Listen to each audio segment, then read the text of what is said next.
Hey guys, I'm gonna have to resist the urge of saying this is what mean or tangential exchange. This is a show, like a news show, but kind of is, kind of not. It's called Night of the Batman. I used to do it on my old YouTube channel, and basically I would just talk about everything Batman, and I thought of bringing it back as like a thing, not just with me, but with a guest as well. So today I have my wife sitting in with me if she wants to go ahead and introduce herself. Hi, I'm his wife. My name's Amanda. And we're here to talk about like just what the direction of the show is going to be. Generally, with the podcast, we're not just covering stuff that's like official releases. We'll also do like fan stuff, like fan written scripts, occasional fan films, that kind of thing.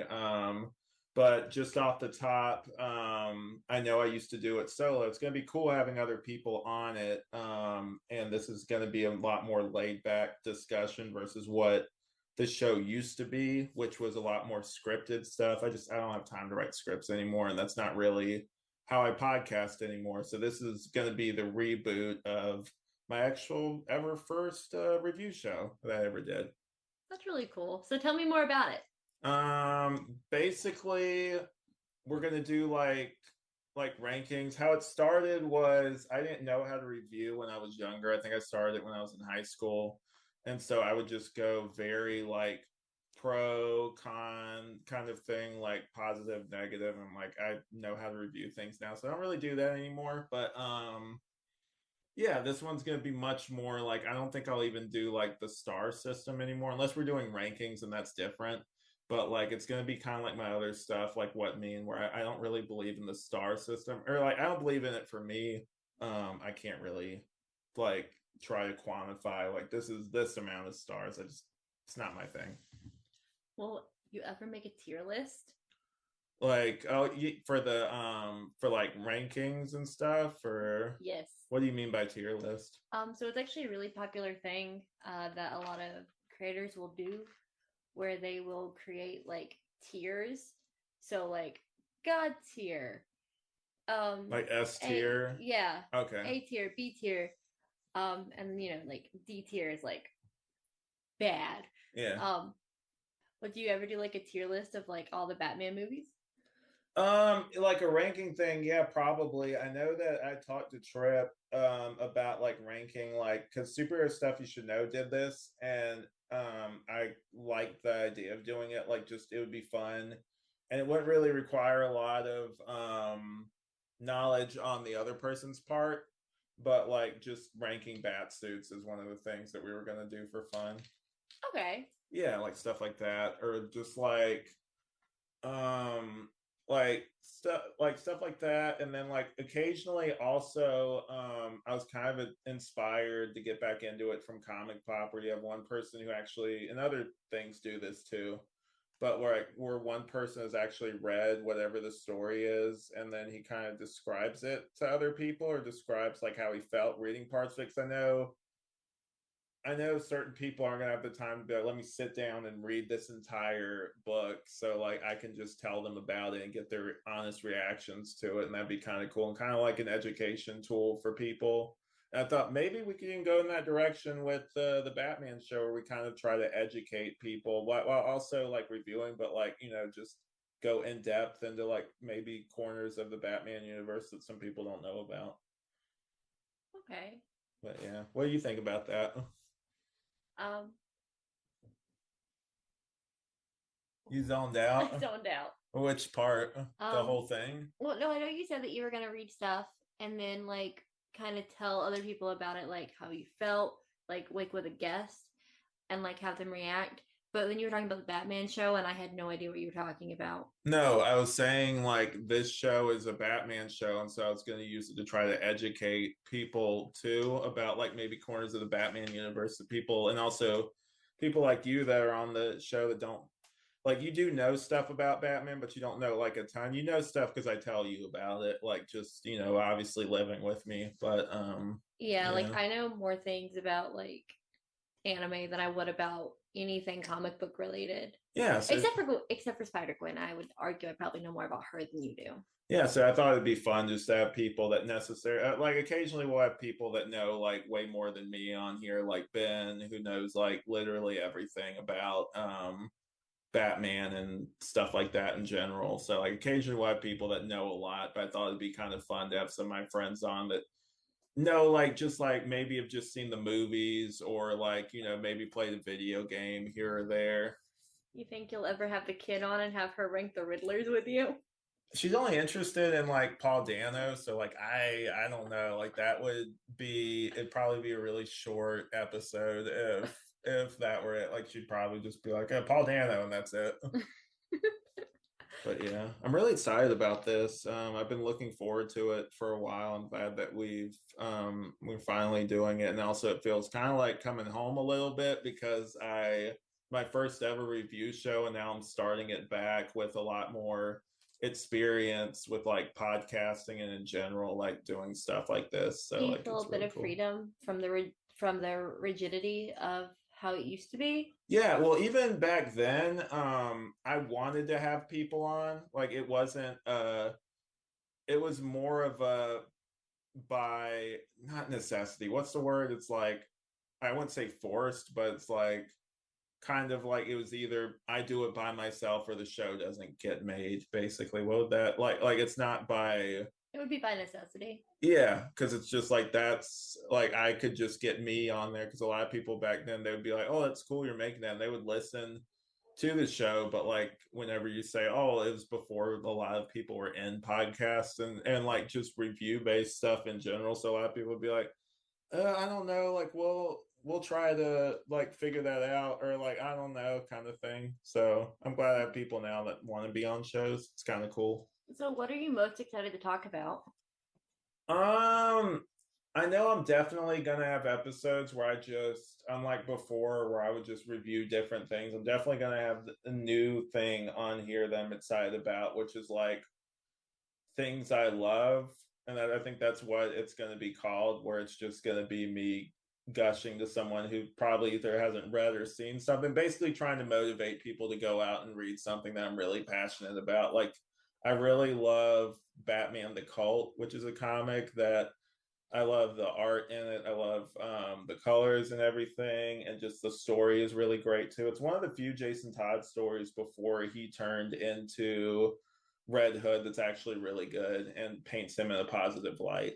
So like I'm really it's like I know it's starting to come into the public eye a little bit more recently, but it's still one of those like underrated gems. So I'm actually really excited about that. I know that you're not as big of a Batman fan, but I do know that you have like one controversial thing. I brought it up on TTE before. Actually, the last episode we did, I think I brought it up. But what is what is your hot take that you wanted to share with the internet on my new Batman show? The best Batman film is Batman and Robin, and I will not be taking criticism. Campy Batman is the only Batman that should exist. I, I don't like Batman films that take themselves too seriously. And I said what I said. I think the Dark Knight series is terrible. so are you a fan of like the because some people say that the Batman Robin stuff is almost like a modern version of the Adam West stuff. Are you a fan of Adam West's Batman or no? I I don't dislike it. It's nice background noise. I think it's not too campy because I love high camp, but it's like just in that niche of like I'm gonna say 60s. It was 60s, right? Yeah, it was in the Yeah. 60s. Where like 60s television, I just feel like it's completely different than like modern television, and 60s camp is different than modern camp. Yeah, I could agree with that. Yeah. And so I like modern camp because I like the vibe. Also, it's Tim Burton, like Batman and like Tim Burton. No, He's a it's horrible. Joel Schumacher. What? Yeah, Joel Schumacher directed Forever and Batman and Robin. Really? Yeah, But it feels so much like Burton. it's not. That is It's wild. Joel So Schumacher. did Tim Burton just do Batman? He just did Batman and Batman Returns, Oh which my is the god. one with the penguin in it. And then after that, they kind of went their separate ways.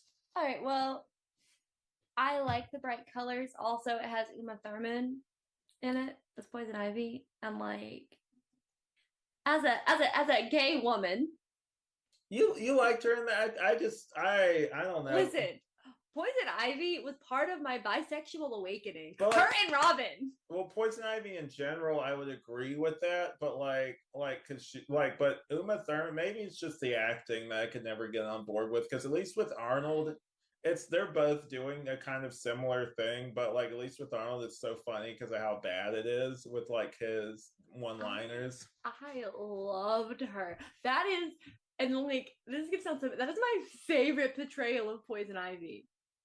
Not Like, the Harley Quinn show version. no, Really? yes, like I love it. It's so captivating. It's so like the colors are so nice, and like it feels low stakes. And I don't like things that feel high stakes. I have anxiety, and things that feel like they're high stakes just no. I You don't would want to like sit in discomfort. Why would I willingly choose to sit and watch something that's gonna make me uncomfortable? you watch stuff like Promised Neverland though.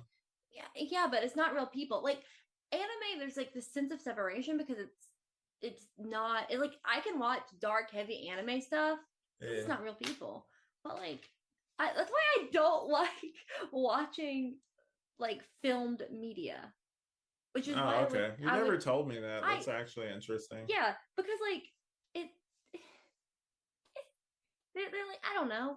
Also, it's just uncomfortable because like they're people and like you don't know where to look because you don't want to like look at their faces because like, yeah. What are you talking about? You don't want to. You lost me for a second there. What do you mean? Well, because like it's just uncomfortable. It's just like, especially if it's just like a person talking on a screen. Like it's like when you actually like watch a YouTube video versus you just have it on in the background. If it's like a person talking because it's uncomfortable. I don't have that. I don't Maybe I'm know. autistic. Yeah, I was like, I was trying to ride with you there, but I don't know what you're talking about. I'm very confused. You don't get uncomfortable making eye contact with like well, actors yeah, like in movies. person. No. Not when there's like a screen separating me, like they can't actually see me. I know, but it's just I don't know. But like I don't like prolonged eye contact in general is uncomfortable, and like with a screen, like they won't look away, and so you they can't see you. Stop looking at me. No, we're learning new things. I'm learning new things about you with Poison Ivy, and I'm also learning things about you with like live action people. Also, Robin was so pretty. I literally like it because the actors were attractive, and George Clooney is Bruce Wayne. Like he is. A lot of people want him to. I don't think he would do it. I think that time has kind of sailed with him. But I will say that like a lot of people online are not campaigning, but there's like I'll see memes occasionally where they want him to come back as like a darker Batman just to see what he would do. No, because my thing is like he's a great actor and he could do it. I would just be just morbid curiosity just to see what he would do. I think that time has passed. I don't think he'd do it now. George Clooney is too old to be Batman. I said what I well, said. no, because in this one he would be playing an old Batman. Like he'd be playing like Dark Knight Returns Batman. Only way that it would work is if it were like Batman Begins, like a live action adaptation of that. Batman Begins? Not Batman. Batman Beyond. Batman Beyond. Oh, okay. My bad. I'm just correcting you because like one, so I could figure out what you're talking about too. So the nerds on the internet, if anyone watches this, not like, it's actually this. Me. Not a Batman girly. I'm sorry. Well, it's actually cool because like unlike like it's like I can actually tell you stuff about it, and like that'd be kind of cool, like to have people on. Like that might actually be where I take this show. It's just having people on that don't know a lot, so it could be more of a conversation. So they're like, "Oh, I already know that." I also really do like circling back to Batman and Robin. Oh, you're good. I love stupid Bane. Like I know he's supposed to be smart, and I know that he's supposed to be like this, like like yeah, not mob boss. I can't think of the right word. But like, I know he's supposed to be. I love dumb Bane. I love dumb I Bane like being the one bussed in the around. Harley. I like the Harley Quinn version of Bane, where it's a parody of the Dark Knight Rises version. I want him to be bossed around by Poison Ivy. I just want him to be big, strong, muscly guy who just does whatever she says. Like I love that so much. I think it's so funny. Hmm. I like that. Also, I like that like there was this I don't like so I love Poison Ivy, but I also hate like there's like this transformation from her like being like nerdy and like not hot to just being like a smoke show. That's from the comics. I know. I It's don't like diff. that. It feels It's very sexist, especially because in the movie at least, like they don't highlight the fact that she's a doctor as much. well in the comic, and I would have to actually. This would be an area that's kind of fuzzy for me with her character, but because she's not like in a lot of stories anymore. Mm-hmm. But in the comic, my understanding of it was, and I'll look this up later to figure out if I'm right, and I'll correct myself in the next episode. But she was like in like working at like a college or something, like as like a scientist still, but like her boyfriend or whatever injected her with the chemicals to turn her into poison ivy, Mm-hmm. and like kind of like it's kind of like a metaphor for like assault, basically, like how like I just read like a blurb on it, so like I haven't actually read the issue where it happens, but it's supposed to be kind of like a metaphor for assault a little bit. I hate it even more. Well, Well, okay, like so hypersexuality is like a valid trauma response to well, assault. no, However, I hate it even more. I don't know. well, I my thing, I was gonna say, I wasn't actually done, but I was gonna, sorry. you're good, but I was gonna say that like she doesn't like men, or she doesn't seem to in some interpretation, so I was gonna say if that's the case, then it would make sense why she's always trying to like poison men and stuff, like that would kind of thematically like make sense. Hmm. But yeah, like it, I think that there's a way to do her, and like sounded weird, I didn't mean it like that, but there's a way to handle that character in like the modern day where it would still work, where she could be like, because she floats between like being like an anti-hero and being like a villain. It just depends on who's writing her. I like you mentioned the Harley Quinn adaptation. I like her in that. I like her as like a environmentalist, like an activist, Yeah. where she just like does not like humans. Plants all the way. Yeah, well, she's just like in that one, she's much more humanized, and also in Arkham Knight, they humanize her too, because she actually ends up saving Gotham, which is Mm. really cool, or saving Gotham somewhat. I think she works better as like kind of like a morally gray character instead of straight up just like a villain. Are you gonna highlight any of the sidekicks? Um, well, I used to. Sorry, car outside. I used to do. It's locked, dude. I used to do like a character spotlight on my old channel. I was thinking about bringing that back too, where like I would highlight different characters and basically talk about their histories and stuff like that. So like Dick Grayson. Can I be on here when you talk about Dick Yeah, we Grayson? can do a deep Because I dive have on it. opinions on Dick Grayson. Yeah, like we can do like a deep dive on that character. For certain ones though, I know that we will probably have to stick to certain, because there's so much for like say someone like Robin, where or like the Dick Grayson version of Robin, that we'd probably just have to stick to a certain like either era, or like either just the comics, or like just the TV or the movie version. Like we would just have to stick to a certain one, because otherwise it'd be like a 4 hour long video. I just want to talk about how the like comics sexualize him because I love that so much. Yeah, I think and I know about that too. I think that like with stuff like that, that if we're gonna sexualize women in comics, we should also sexualize both. I'm like, it should be like a two-way street. I'm like, just for all like being fair though, so it's not like gross. I'm like, if you're gonna sexualize them, sexualize both. Mm-hmm. But yeah, I know me and you probably in the future will do Batman and Robin, probably just talk about the movie.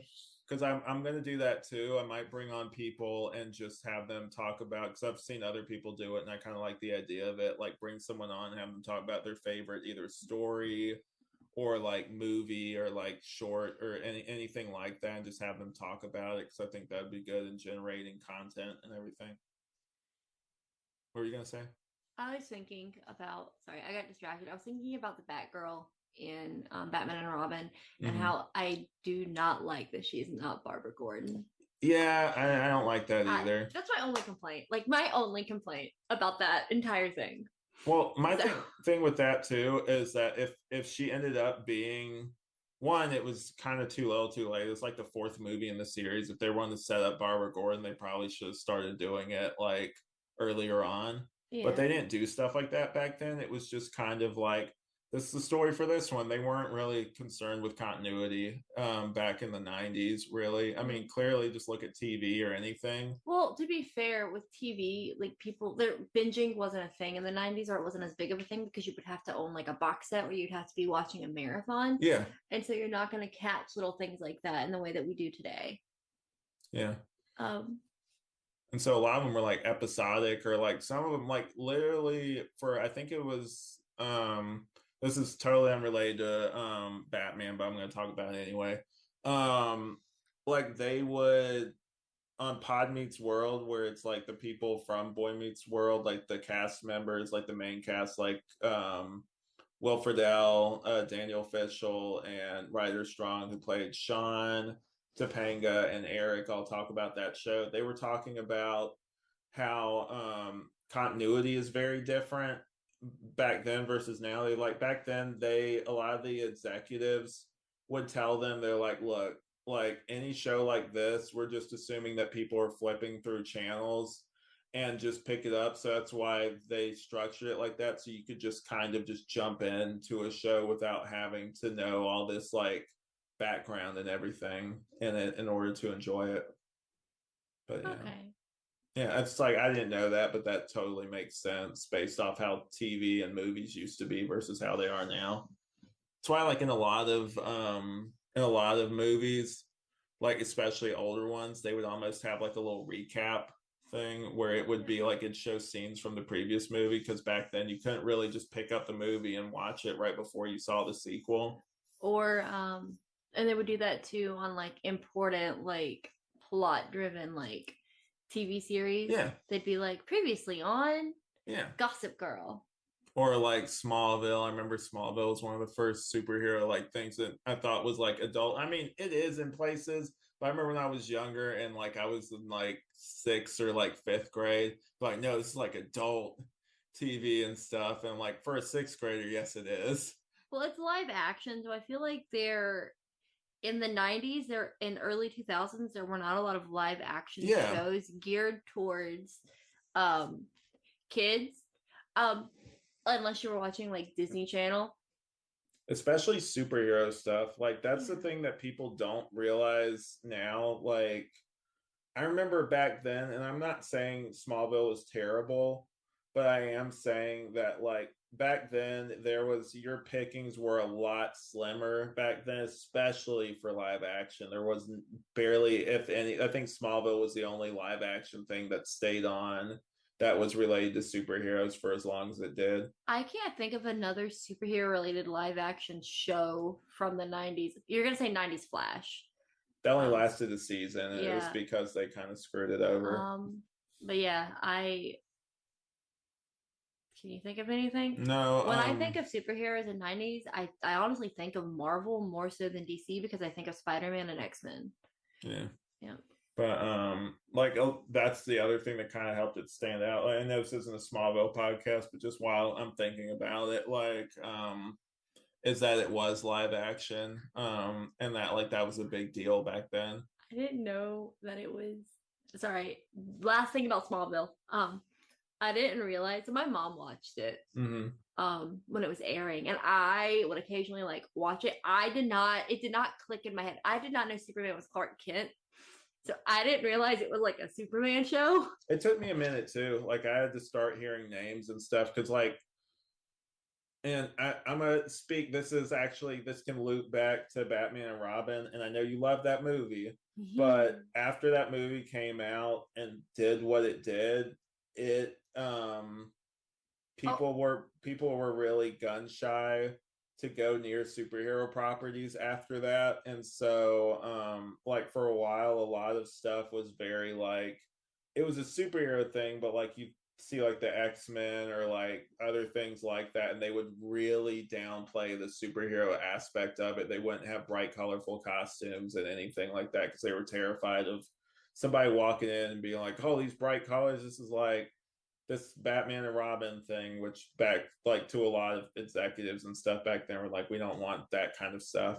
I think that with Batman and Robin, it did very poorly because it was it. So again, I look at it with rose-colored glasses because it was like nostalgic for me, Yeah, and I do love that movie. I love everything about it, except for the lack of Barbara Gordon. But she wasn't great in that movie either. what Barbara, the person that played Batgirl, I don't know. I was like, she's not Barbara Gordon. She was Alfred's niece. I can't remember what her character name was though. Which Alfred does have a niece in the comics, but she's like a secret agent. She's not like Yeah, Batgirl. yeah. Which is who I think that they were pulling from. I don't even know she existed back then. That'd be something to look into whenever we cover that movie. Yeah, but Vulpix. She described the Vulpix thing that sorry, it's audio, so I'm just describing yeah. it for Oh, people. I'm sorry. I like plushies, and I was cold. Oh, you're good. Just keep going on your thought. What were you saying? But oh, what was I saying? You were talking about Batman and Robin and Batgirl and stuff like that. Oh no, I was talking about how like I would understand why it wouldn't do well because I feel like it appealed to me as a child because it was cool and pretty, but like if adults wanted like a serious movie, because like what year did Batman and Robin come out? 97. 97. And what other movies came out in 97? That was around the time of the Matrix and stuff like that, right? Yeah, So the movies were taking a different direction at that time. yeah, they wanted stuff to be like edgier. Yeah. And not as campy, which I have opinions, and they may not be popular opinions, but like I think being edgy for the sake of being edgy or being dark for the sake of being dark is poor writing and poor storytelling. And like so much media like that exists. It's just overdone and it's boring. It's boring. It's like a Hemingway novel. If you've read one, you've read them all. You've seen one, you've seen it all. I will agree with you on that. I think that if you're gonna have like a story should, especially with like a dark and gritty things can work. It just you have to have a reason to be writing it like that. Like it has to have like a story reason. It can't just be like edgelord shit basically where it's like and I like parts of Zack Snyder's movies, but like I agree with a lot of people where they say a lot of it's just like trying to be dark and gritty to be dark and gritty. It comes off as trauma porn. Yeah. Yeah. What do you mean by that? I just it just, I feel like he does stuff just to. I guess trauma porn's probably like a little too extreme. A little too harsh, maybe. Yeah, I don't know. It's just not your kind of thing. No, it's not a lot of people's kind of thing. It has a very specific fan base. I like aspects of it, but I will say he's not doing them anymore. But if he were going to, he needs someone else to write it, and he can just visually direct it. It's a waste of Henry Cavill's talent. I liked him in Justice League, but that's like a 4-hour movie, which is ridiculous to try to get anyone to sit down and watch with you. It was a waste of Henry Cavill's talent. That boy did not get the smile, and that was a waste. And Superman's supposed to be happy, and all he did was take a character that's supposed to be upbeat and positive, like and beautiful, and just like this all-American like hero, all-American but not like American, you know, because he's the hero of the world. Yeah, like just this like symbol of hope and of like peace, even though like, you know, strong, fighty, muscly guy, but like a symbol of hope, and just made him dark and gritty and angry and has this chip on his shoulder. It seemed like a poor writing choice and poor direction. I think that for it, like I've said this for a while. I know I made a video forever ago defending Man of Steel, but that was when it was early on. I mean, like I still like parts of that movie, but sorry, I want to finish my thing and then you can say what you need to say. But my thing with it is that I don't think I've been saying this for a while. I don't think that he understood Superman. I think that he got a job where because it wasn't something he seeked out. It was something that WB kind of was like, hey, come and do this. And you could definitely tell with Batman versus Superman, who he was way more interested in was Batman. And I kind of just wish, like, honestly, that he could, like, just make a Batman movie. Like if that's the thing you wanted to do, just do that. Do you think he really understood Batman? Because, like, I think, like, I don't think he got Batman either because The killing was crazy. He just wanted to make something dark and edgy. He visually, like I will say, like for the visuals, he understand like he's good at adapting, and that's not an easy thing, adapting visuals from a comic book and making it look good. But visuals without a compelling story are nothing. I agree, and I say that as a Miyazaki fan, like visuals without a compelling story fall short every single time. But no, what I was saying is that he like you hear him talk about the movie that he made, and I like Zack Snyder, but like it's almost like he watched a whole different movie from what was up on the screen because he'll talk about stuff that was nowhere in that movie.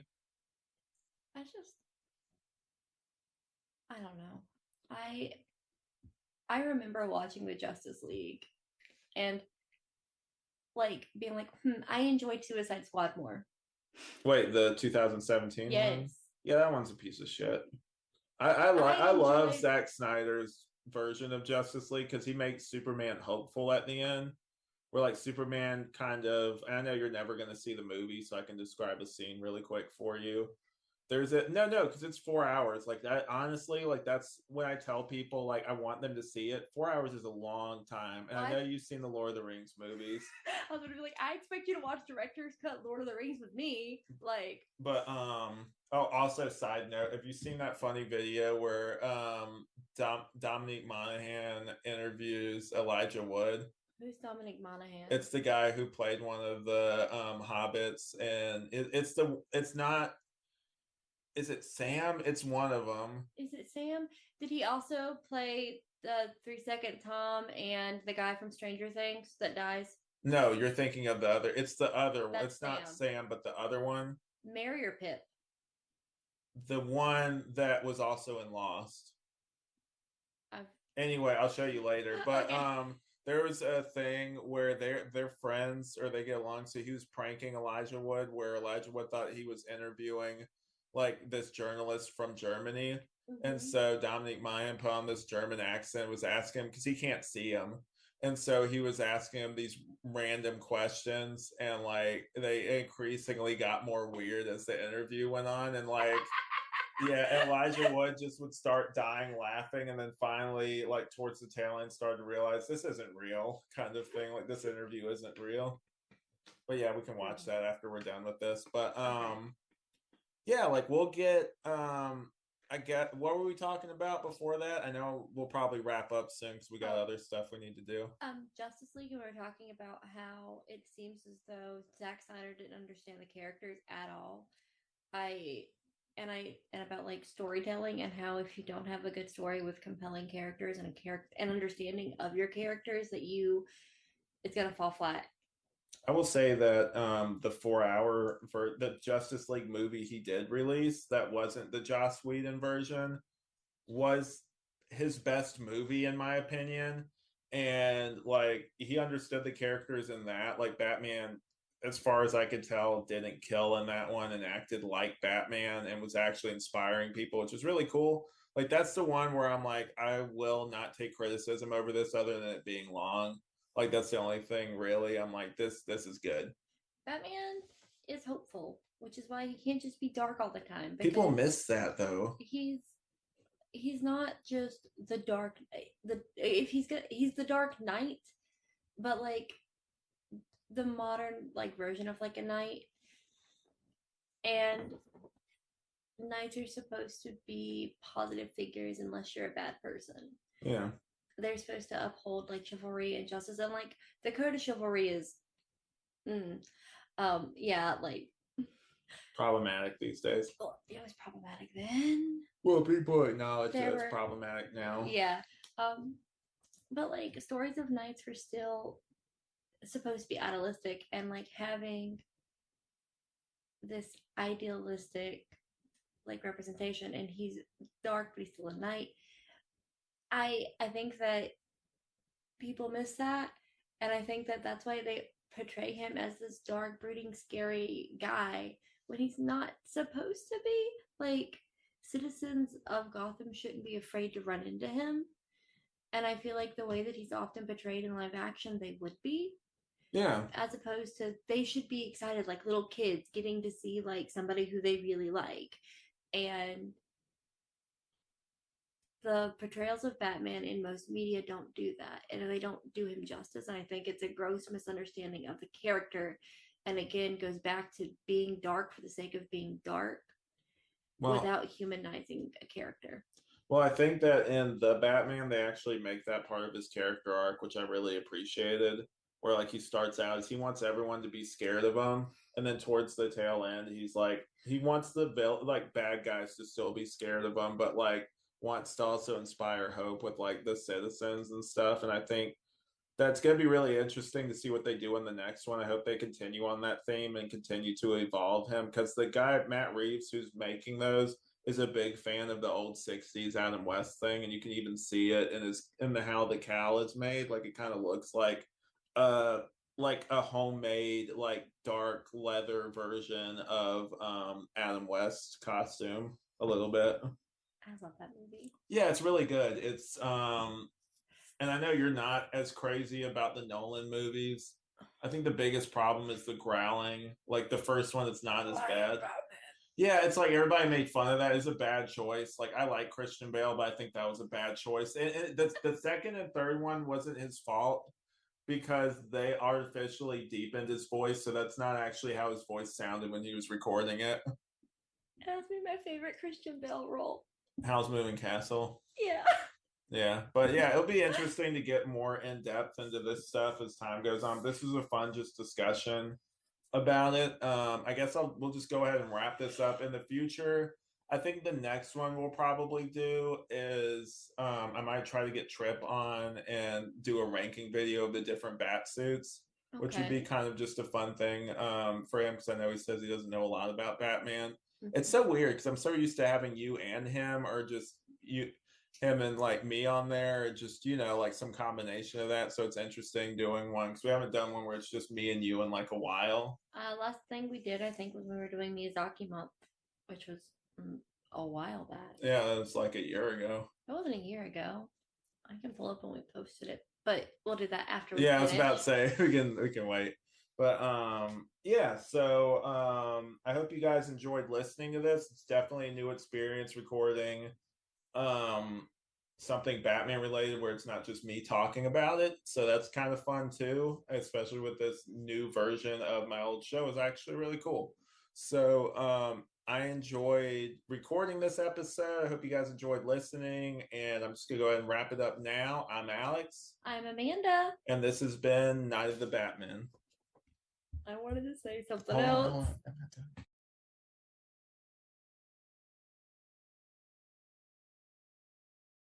Batman's toughest challenge is Phantasm. So Total Armor Batman prepares for high-tech battle, powering up to take down evil in the electronic crime stalker vehicle. He fires. Phantasm's finished. Vehicle and figures each sold separately.